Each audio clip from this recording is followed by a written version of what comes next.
సంగారెడ్డి జిల్లాలోని సదాశివపేట మున్సిపాలిటీలో అవినీతి వ్యవహారం వెలుగులోకి వచ్చింది. హౌస్ ట్యాక్స్ తగ్గింపు పేరుతో లంచం డిమాండ్ చేసిన బిల్ కలెక్టర్ను ఏసీబీ అధికారులు రెడ్ హ్యాండెడ్గా పట్టుకున్నారు. ఈ ఘటనతో మున్సిపాలిటీలో అధికారుల పనితీరుపై తీవ్ర ఆరోపణలు వెల్లువెత్తుతున్నాయి. పూర్తి వివరాలు మా ప్రతినిధి ఉల్లిగడ్డల శివకుమార్ అందిస్తారు. మాకు 27వ తారీఖు ఒక కంప్లైంట్ వస్తుందండి. ఏమంటే ఒక కంప్లైంట్ది ప్రాపర్టీ ట్యాక్స్ అనేది 40,000 చిల్లర నుంచి 1,04,000 చిల్లరకి రేజ్ చేస్తారన్నమాట. 3 ఇయర్స్ ఏదైతే ఉన్నదో అతను 40,000 చిల్లర ట్యాక్స్ కడతారు, ప్రాపర్టీ ట్యాక్స్. కానీ ఆల్ ఆఫ్ సడన్ 1,04,000 చేంజ్ వచ్చింది. అయితే ఎందుకు వచ్చిందని చెప్పేసి ఇక్కడ మన కమిషనర్ గారికి అతను ఫిర్యాదు చేయడం జరిగింది. కమిషనర్ గారు ఏం చేశారంటే ఇది చెక్ చేయండి అని చెప్పేసి కన్సర్న్ ఆఫీసర్స్కి రాశారనమాట అతని పిటిషన్ పైన. అయితే వాళ్ళు మళ్ళా హౌస్ మెజర్మెంట్స్ తీసుకోవడానికి వచ్చేసి అప్పుడు దే డిమాండెడ్ 35,000.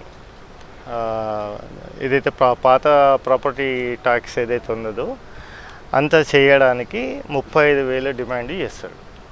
ఏదైతే ఎవరైతే హౌస్ ఓనర్ ఉన్నారో అతని దగ్గర ఆల్రెడీ ఇప్పుడు ఏదైతే మన బిల్ కలెక్టర్ ఉన్నాడో నిఖిల్ రెడ్డి అతను 20,000 తీసుకుంటాడు. ఈరోజు మళ్ళీ మిగతా ఏదైతే విడతల వారి ఏదైతే ఉందో 15,000 అది కలెక్ట్ చేసుకున్నప్పుడు మేము ఇవాళ పట్టుకున్నాం.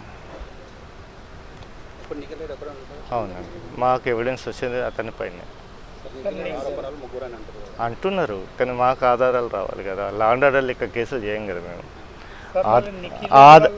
విను ఆధారం ఉంటేనే ఏసీబీలో కేసు అవుతుంది. ఆధారం లేకపోతే కేసు కాదు. Maybe true, but evidence we have to collect, we required. Outsourcing.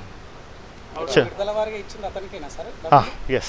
అతనే డిమాండ్ చేసి సార్ అవుట్సోర్సింగ్ ఎంప్లాయీ ప్రాపర్టీది కలెక్షన్ చేసే రైట్స్ ఉన్నాయా సార్? ఇప్పుడు ప్రతి ఒక్క డిపార్ట్మెంట్లో అవుట్సోర్సింగ్ ఉన్నది. స్టాఫ్ లేక అవుట్సోర్సింగ్కి ఆ డ్యూటీస్ ఇస్తారు. మీరు ఏ పేపర్ అండి? Sorry, south Indian times. Okay, nice to hear. You can ask. They have the right. Public servant అంటే ఏంది? సెక్షన్ 2C పబ్లిక్ సర్వెంట్ అంటే పీసీ యాక్ట్లో ఎవరైనా కానీ గవర్నమెంట్ నుంచి శాలరీ కానీ కమిషన్ కానీ ఏదన్నా కానీ ఫీజు కానీ జీతం కానీ ఇంకోటి ఏదన్నా టెంపరీకి పర్మనెంట్కి జీతం ఇంకో ఇది ఉన్నది అది తీసుకుంటే he will be called as a public servant. అతను పీసీ యాక్ట్ పరిధిలోకి వస్తాడు. మా దగ్గర ప్రూఫ్ ఉన్నది, మాకు ప్రూఫ్ ఉన్నది. ఉండొచ్చు, నేను చేపించి మా ఆఫీసర్కి చేపిస్తాను అంటాడు. అవునా? లేకపోతే నీకు పాతది 1,04,000 చిల్లర ప్రాపర్టీ అది వేపిస్తున్నాడు. వాడు ఏం చేస్తాడు పాప భయానికి? సచినట్టు ఇవ్వాల్సింది కదా. ఫిర్యాదు పేరు చెప్పమని